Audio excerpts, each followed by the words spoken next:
I want to give you a warning right from the start that today's video is not a happy video. Like, the topic is not joyous and happy. I mean, you'll see. So I'm here to tell you, and I want to give you the truth, that the debt crisis will destroy the United States of America. And the newest data shows, and it confirms, that the situation is getting worse. Giving all praises to Yahweh Bashem Yahweh Shai Bahashem Hawakakodash. Say double honors to our apostles and elders here at Great Millstone. Peace and blessings to the Lord's hopefully elect. We're going to play some more of this. This channel, I came across it the other day, and this video here was the video that, that had me subscribed. I was cracking up the whole video, right? Because, he opened up by saying this isn't a happy video, but it's actually it's good. It's good news. And I subscribed just so I could hear the good news, because I don't know this gentleman here. I don't know his name, but he just does straight to the point videos about the situation. He lives in Babylon, America, and he just brings it out, with facts, right? So, and we know that prophecy says that Babylon the Great, which is America, is doomed for destruction. So anything he brings forth to the world, it may be perceived as bad news, but for us, the believers, this is good news, right? And he's just doing what he believes in, because like if you go to his channel, he says, my mission is to help you obtain financial freedom. So this is what he believes, right? And he believes that he addresses the issues at hand and calls it out. He don't really sugarcoat nothing. In one of his videos, he said he still believes in the American dream, but I think he's starting to accept the writing on the wall here. And we're just gonna talk about it, go in a little bit of Rome and the dealing with the economy and how everything could be tied to the scriptures, right? Everything could be tied to the scriptures and the downfall of this place. So, like in this case, this video is titled "National Debt Crisis Will Destroy the USA," and it got worse. So, not along with him, as well as other, you could say, Americans, are starting to accept the fact that they've been bamboozled, hoodwinked, whatever they want to say, or whatever you want to say as far as being deceived. And they're realizing, they're waking up to the fact that the wicked elite, which are your international bankers, right? Those rich families who created the U.S. Reserve, the national banking system, the national debt system, as you can say, they're realizing that this is all set up to fail, and that the people, right, come last on the priority, and that all of the wicked elite care about is themselves, the top 1%. And not only is the situation getting worse, it's degrading at an accelerated rate, and I will show you. In February, the government was predicting that the federal government would overspend by $1.69 trillion this year in 2024, which means that the federal government would have to borrow an additional $1.69 trillion. So this is coming from the Congressional Budget Office, the CBO. Now, the news report by the CBO was issued in June, and they updated their projections. So the CBO is now projecting that they're going to overspend by $1.9 trillion, which is more than $200 billion more than they thought about 4 months ago. As you can see, the federal government will collect $4.9 trillion in taxes this year, and they will spend $6.8 trillion, which is a deficit of $1.9 trillion, which means that they'll have to borrow that amount this year.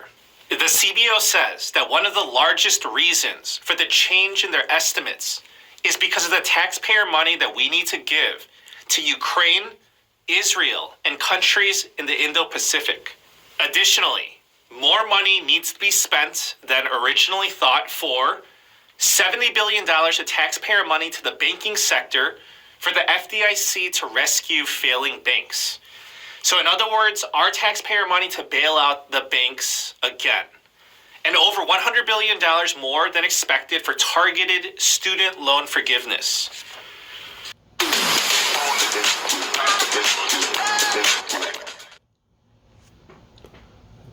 Get past the ad.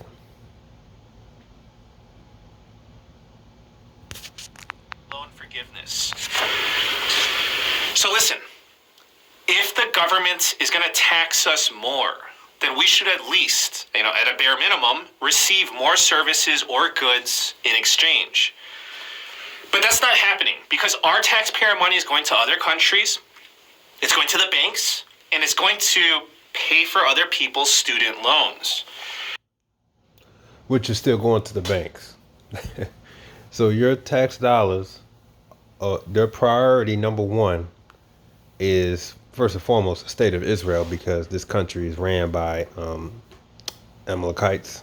They own this place. Even Netanyahu said the same thing. He said, "We own America." I mean, they make it plain. Their priority is before yours. And then they talk about like Ukraine and all this other stuff. So then they say your money, your tax dollars have to go to bail out banks. And then, if anything, the student loans, which are banks, the bank loans, they want their money. So you see, they prioritize themselves over their people. Okay. So honestly, I'm fed up with this, but I'll tell you this, we have bigger issues. The bigger issue is that our government is driving our country deeper into national debt, and it will destroy our country. So let me show you how bad the situation is right now. Our federal government is in debt today for over $34 trillion. The government owes that money to other countries, institutions, investors, etc. Now the government borrowed this money and they have to pay interest on this money that they borrowed. And the government now has a mountain of debt, and that's a problem because the interest payments are getting very expensive. So this year in 2024, I want you to take a look. The US federal government will spend more money on interest payments than national defense. $892 billion in interest payments and $849 billion for defense. Next year, the government will spend more money on interest payments than on Medicare. So just think about it logically. As the government goes deeper into debt, a larger percentage of their budget will need to be spent on interest payments. You can just think of it like a person in credit card debt that keeps going deeper and deeper into debt. And the interest payments just get bigger and bigger. And then it gets to a point where they just can't keep up with the payments. And that's where our government is headed. And listen, I want to show you this. This is why I feel like we've passed the point of no return. And it's hopeless. Every year for the past 20 years, the federal government has been overspending. The most recent bar is for fiscal year 2023, and that's a $1.7 trillion deficit. For 2024, this year, it's going to go up to $1.9 trillion. In the past 70 years, the government has had a deficit in 61 of those years. So listen, I don't care if you're a Republican or a Democrat, here's the problem. George Bush created a record deficit, and he added a record amounts of national debt. Obama comes into office, he outdid Bush. Obama added a record amount of national debt to our country. Trump comes into office, he outdid Obama. Trump created record deficits and added a record amount of national debt. Biden is on track to outdo Trump. The Committee for a Responsible Federal Budget wrote this. Over the past 8 months of the fiscal year, we've spent more on interest payments on the debts than we have on national defense. We are already spending more on interest than we do on all federal spending for children, and we will see interest grow larger than Medicare spending this year. So that's enough to see. So as you can see, even he said that all is lost, is game over, because the numbers don't lie and because of greed. And that's why this country is based upon debt. That's why everything around you is a snare for debt, and that you could all be found in the scriptures, as Habakkuk chapter 2 says, because it's talking about Edomites. Verse 4, behold, his soul which is lifted up is not upright in him, but the just shall live by his faith. The soul is talking about the wicked, which is Esau, Edom. Today they are the so-called white man, as well as the so-called, as well as the Amalekites, which are the small hats, okay, the Ish. They like to try to just separate themselves, but they're Edomites too. It says, yea, also because he transgresses by wine, he is a proud man, neither keepeth at home, who enlarges his desire as hell, and is as death, and cannot be satisfied, but gathereth unto him all nations, and heapeth unto him all people. So he has a proud spirit. He has a greedy spirit, in the depths of his core is greed, and he's not satisfied until he sees the death of everything. Anything that has life or is pure or it's holy, he seeks to defile it. He's not satisfied with his portion, right? I mean, just look at what happened in year 1948 with the Balfour Declaration, and the slaughter all the way up until today. He's not satisfied because his soul, in which the land doesn't belong to him anyway, but he takes it by the force of the sword. But it's not enough that they've achieved what they achieved so far. They want to keep going. They don't care how much blood they shed. That's his spirit. Because the question the question that'll be asked is, when does it stop? Well, it'll never stop. This devil will never stop. I believe he's an Egyptian president. I believe his name is Abdul. I forget his exact name, but he actually sat down with somebody from the U.S. in 1965, and the guy from the U.S. actually asked. I might do a short snippet on it. He said, "What would it take, you think, to stop the war in Gaza?" He said, "Nothing." He said, "We could agree to terms to sit down." They said Israel is going to back out. He said, "Bottom line is the state of Israel, they don't want peace." That's basically what he said. Right? Just like that phrase out there, I think it's from a movie, peace was never an option. That's Esau Edom. That's his attitude. He doesn't seek peace. He wants to keep going until everybody is destroyed, till the whole world's destroyed. That's why Yahushua said that time has to be sped up and the days shortened. If not, then no flesh on that planet Earth will be saved. Everybody knows that World War III, when it happens, or when it happens, the result is because of greed. It says, "Shall not all these take up a parable against him, and a taunting proverb against him, and say, Woe to him that increases that which is not his? How long? And to him that ladeth himself with thick clay." All these taking up the parable is the other nations, as well as Israelites as well. Eventually, everybody's saying enough is enough of Babylon, because Babylon wants to try to lead the world. They call themselves the leading. What do they say? Leading the world to peace or something like that. But if you look at what goes on in the backyard in this society, everything's corrupt. I mean, the evidence speaks for itself. You use your money. The state of Israel and Ukraine has priority over your own citizens, over your own house. You have failing infrastructures. You have crime rates on an all-time high. You have national debt of over 34 trillion. Everything's just pushing to increase. But you want to try to tell other countries what they can and can't do. And those countries who want to separate themselves from the U.S. dollar, which is just a snare into them, so that they could be free, you want to make up some propaganda to justify yourself going over there to start a war because you want to maintain them in the slave system, and they want out. And they're saying, who are you to try to dictate what we do or what's right in our? Look at what goes on in your land, and look at this. How you gonna try to lead, and you're the one in national trillions of debt? You owe us money. That's what they're saying. And when you go to that word there, when it says what, that laded himself with thick clay, that word clay, in the Hebrew,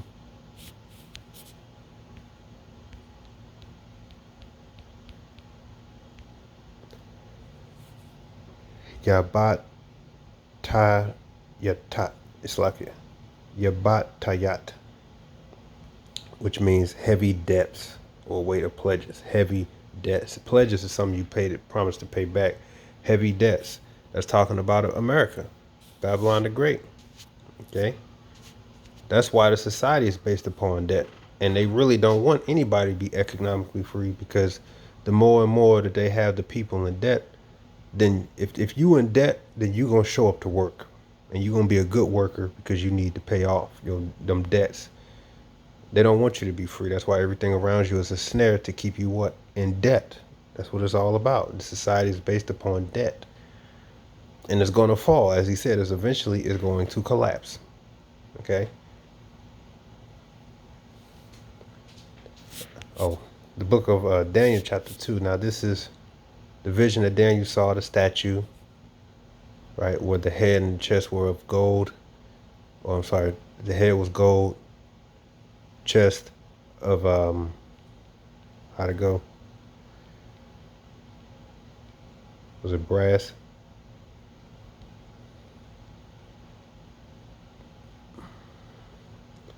If you go to the feet, yeah, okay, the head was gold, arms and breast was silver, and the thighs were brass. What the gold represents Babylonians, the breast and arms of silver represents who they fell to, which was the Persian enemies. The brass represents the Greeks, because that's the empire that came afterwards. And then, as it says, here's the feet on verse 33, his legs of iron and his feet part of iron and part of clay. That's talking about the Roman Empire. So the feet, right, his legs and his feet were of iron, and his feet part of iron and part of clay. So that his legs of iron, like I said, is talking about the Roman Empire. Okay. And when it says his feet part of iron and part clay, that's talking about the Roman Empire, the future Roman Empire, which today is America and NATO, which includes the EU. I looked up iron, the Roman Empire, and how important was iron to them. Well, as I tell you here, this is the AI response. It says the Roman Empire's military was effective in part due to the use of iron, weapons, and armor. The Roman Iron Age began before Rome became an international empire, and the Romans used iron and steel extensively for tools and weapons and construction. They also used firewooding to attach pieces of steel to the edges of weapons and tools, which could then be hardened by quenching. And that's why America resembles what? The Roman Empire. And that iron is how they effectively took over, right? The Greeks, because their weapons were stronger. Like Elder Pastor Hard likes to always say, that though gold may be more valuable, iron is stronger. Gold is a weaker material. Iron is stronger for the weaponry. And that's how they reigned, with that power of that iron. Right? Even today. Jake liked to rap about it. I got that iron on me. They're talking about the gun, because that gun is how Esau Edom took the land, by way of the sword. They're just trying to mimic what Esau Edom is about. But that's how you notice the Roman Empire brought back to life. In fact, yep, it even tells you here, verse 40. And the fourth kingdom says right there in the caption, Rome. So they understand that it's Rome. It says, and the fourth kingdom shall be strong as iron. For as much as iron breaketh in pieces and subdueth all things, and as iron that breaketh all these, shall it break in pieces and bruise. Right? It's talking about the Roman Empire. So when it says, verse 41, and whereas thou sawest the feet and toes, part of the potter's clay and part of iron. So we know what the iron is, talking about actual iron. Right? And it says part of potter's clay. Well, we just read what the clay meant. The thick clay is what debts. So as it says, part of potter's clay and part of iron, the kingdom shall be divided. But there shall be in it the strength of the iron, for as much as thou sawest the iron mixed with miry clay. So the strength of the iron is in America, right? And NATO, which includes the EU. Why? Because the strength of the force of the sword. NATO, North Atlantic Treaty Organization, was originally formed to combat the Soviet Union or Russia in World War II. But World War II was, the Soviet Union was disbanded. So why does NATO still exist? Right? They're forming really to fight the Lord in the end, and they're going to lose. As prophecy says, they're going to have a fight in the sky. But that means that to this day, if any country comes against one of those countries on a military or threat, like it's declared that it's technically an attack on them all. So they can go and they can destroy that nation with who being the chief. That's why the president known as what, chief in command. I believe that's right, because they control the military side of NATO, right? So they basically control NATO. So they have the strength of the iron. They have the strength of the Roman Empire, the strength of the sword, because this is just Rome reincarnated. And it says, and partly, but it's also partly clay, right? As it goes on to say, verse 42, and as the toes of the feet were part of iron and part of clay, so the kingdom shall be partly strong and partly broken. So it's going to be partly strong and partly weak as well, because though you have the strength of the iron, you are mixed with the clay, and the clay represents the depths. So that's why it's still going to weaken you. So though you may have the military force and the power to threaten nations, economically you are weak, and that's exactly how Rome fell, with the poor economy. So it's going to fall just as before, and it goes on to say, and whereas thou sawest iron mixed with miry clay, they shall mingle themselves with the seed of men, which just means they'll intermingle, but they shall not cleave to one another, even as iron is not mixed with clay. So it's just saying that though they have the European Union, though they're unionized and they so-called mingled together, they still don't get along. And that's why you had the Brexit, they called it, Britain leaving the EU, right? And there's a video explaining everything that changed because of that.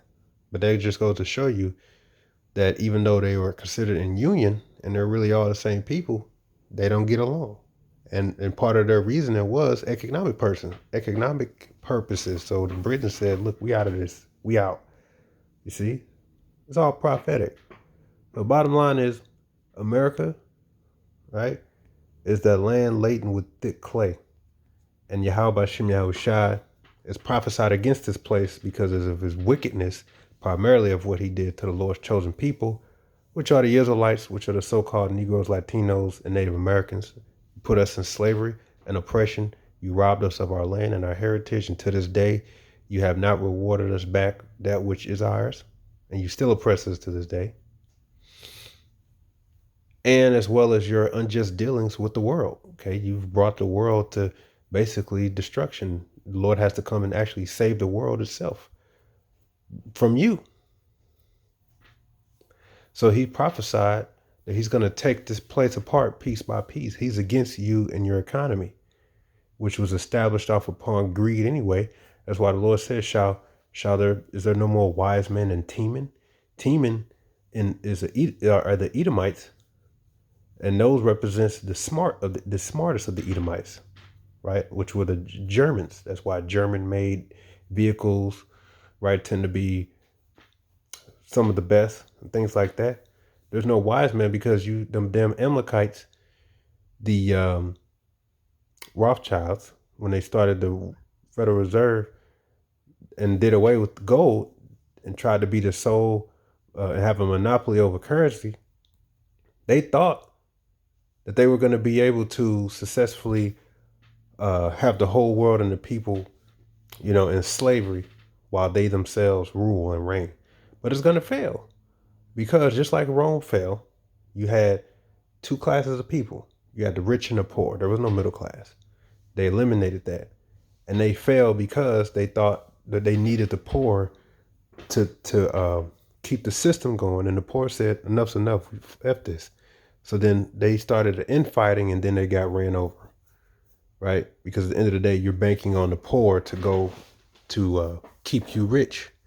So it's a system designed to fail, and that's what they want. They believe that, we just be the super rich and we make everybody slaves and we make them poor. It's going to fail just like it did in Rome, right? So Jeremiah 50, verse 15, this is prophecy against primarily Babylon, but the other nations. Verse 15, it says, shout against her round about. She have given her hand, her foundations are fallen, her walls are thrown down. For it is the vengeance of the Lord Yahweh, take vengeance upon her as she have done, do unto her.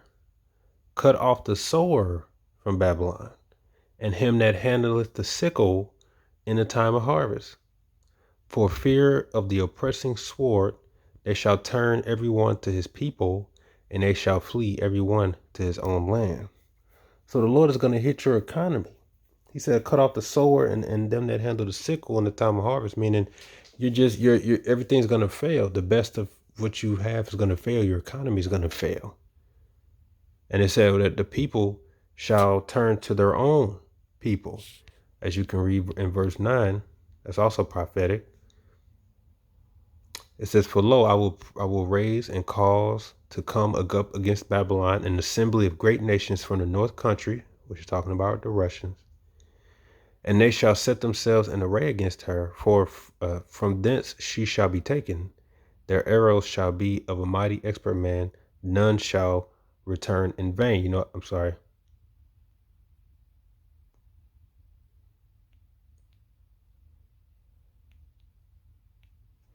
It's a good verse. It's not the one I want.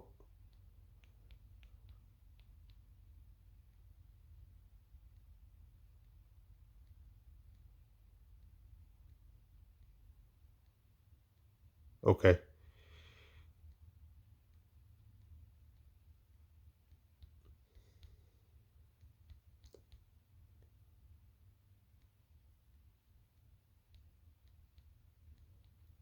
Or maybe,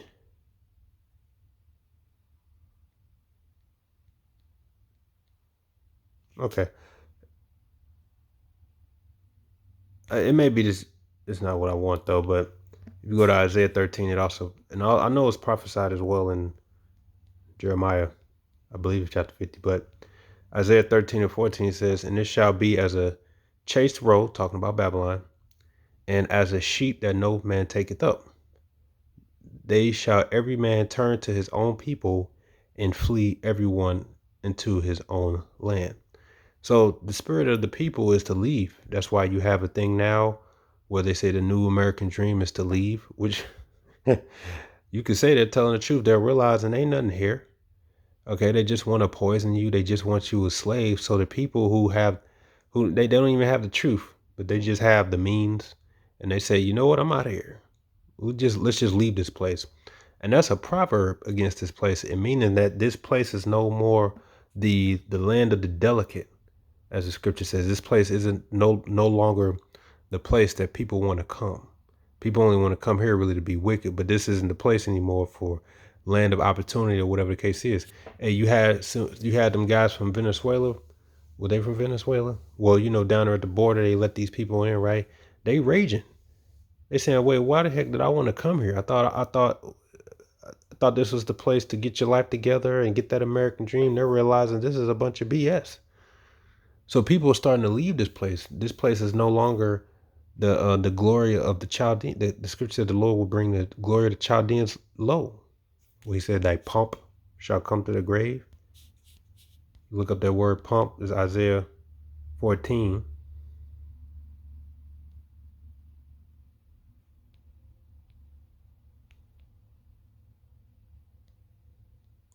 Verse 11 or 10. All they shall speak and say unto thee, art thou also become weak as we? Art thou become like unto us?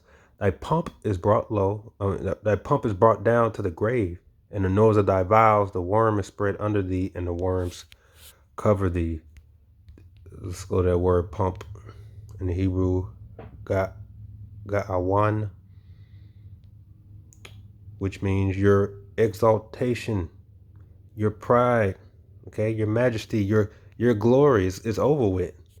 It's over with, because look at the debt and look at the numbers. Look at the graphs, like my man was explaining. You heading down. So really, if he was smart, well, he acknowledged it's only getting worse. If he was smart, he'd say, all right, time to pack up, because he can at least do that, right? You get out of here. Look, if I didn't have this truth, I'd get the hell out of here too. I have enough sense to say, yeah, this ain't it. But I got the truth. You know, I know this place coming to an end, and you know, the Lord is about to come to destroy this place, and we about to inherit the kingdom of heaven. But if you didn't believe in this truth, right? If you didn't believe in this truth, and you living in America, man, there's absolutely no reason why you should still be. You should look for a way to get the hell out of here, man. You know what I'm saying? I think even Apostle Hart says like, um, I think he's referring to those who put their hand back to the took the hand off the plow. He like, you might just want to leave this place.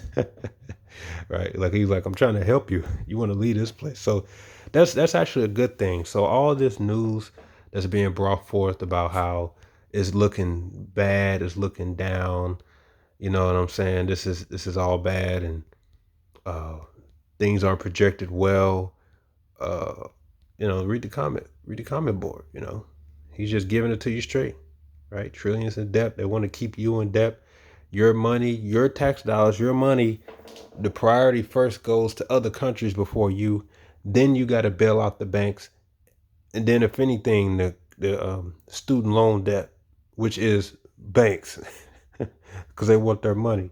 So your money, right, goes to other countries and international bankers before it even circulates back to your own neighborhood, man. You see? It's a recipe for disaster, having a society based upon debt. That's what this is all about, debt. If you achieve financial freedom, so to speak, where you actually have no payments or anything like that, Esau Edom, he don't like that. He doesn't like that because you're a threat to his society, right? So this is just shows you that, as the scripture says, you should not seek salvation here. It's over here. Micah 2, verse 10, arise ye and depart, for this is not your rest. Because you can't rest, you see? Anybody who seeks rest, it's impossible to seek rest in this society. You could work your whole life, right, to try to achieve this financial freedom, as that's what everybody wants, right?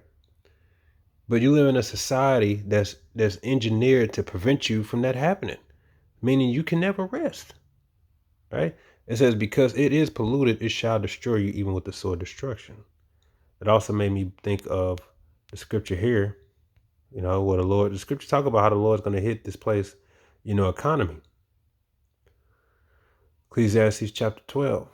Remember now thy creator in the days of thy youth, while the evil days come not, nor the years draw nigh, when thou shalt say, I shall have no pleasure in them. While the sun or the light or the moon or the stars be not darkened, nor the clouds return after the rain. Right, so you want to remember the Most High now, just because you think everything's going good. You don't want to wait till actual bad times and calamity to say, okay, let me turn back to my Lord now. Okay.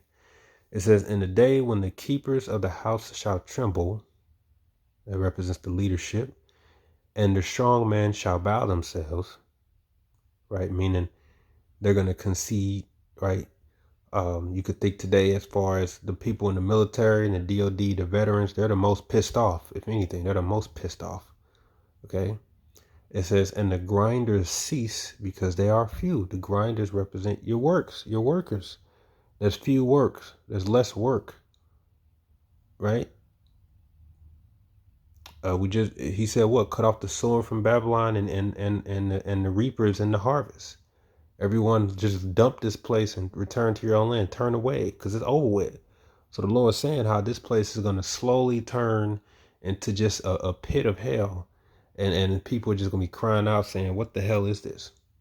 And a lot of people are going to just leave and say, this ain't it no more. Everybody just leave, find a way out. And that's exactly what people are doing. And I don't blame not one of, that's prophetic, man. That's prophetic. People leaving this place to go find elsewhere. That's prophecy, man. This place is slowly being dragged through the mud. Other nations are moving. BRICS nations moving to do away with the US dollar, start to roll. Everybody's turning their back on the whore. Okay, that's prophetic. The Lord is slowly taking this piece of place apart brick by brick. Okay. It says, and the grinders cease because they are few, and those that look out of the windows be darkened. Right? Meaning it's just over with. Where's the future? Right? It's the future holds bad things. The future holds dark things. So it's basically open. It says, and the doors shall be shut in the streets, meaning your mirth is over with, and actual, you can say physical, because they come in with the lockdowns again, right? When the sound of the grinding is low, that goes again to the workers, and he shall rise up at the voice of a bird, meaning hard times, right? Your life will hang in doubt, okay? And the daughters of music shall be brought low. And we definitely in this place now, okay? And so mirth is being taken away from this place. This place is done for, okay? And this is Rome all over again. This is the empire with the feet, with the miry clay, as well as the iron. It has the strength in the iron, but is weakened by the clay. And then the end, the final blow to that statue is Yahweh Shai. As it says back in Daniel 2, verse 44, and in the days of these kings shall the Most High of heaven set up a kingdom, which shall never be destroyed, and the kingdom shall not be left to another people, but it shall break in pieces and consume all these kingdoms, and it shall stand forever.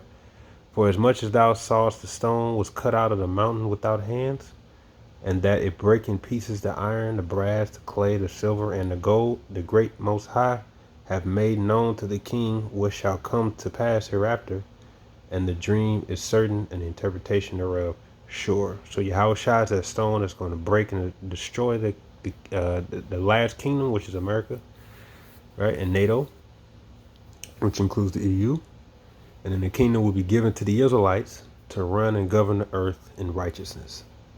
So with that, shalom.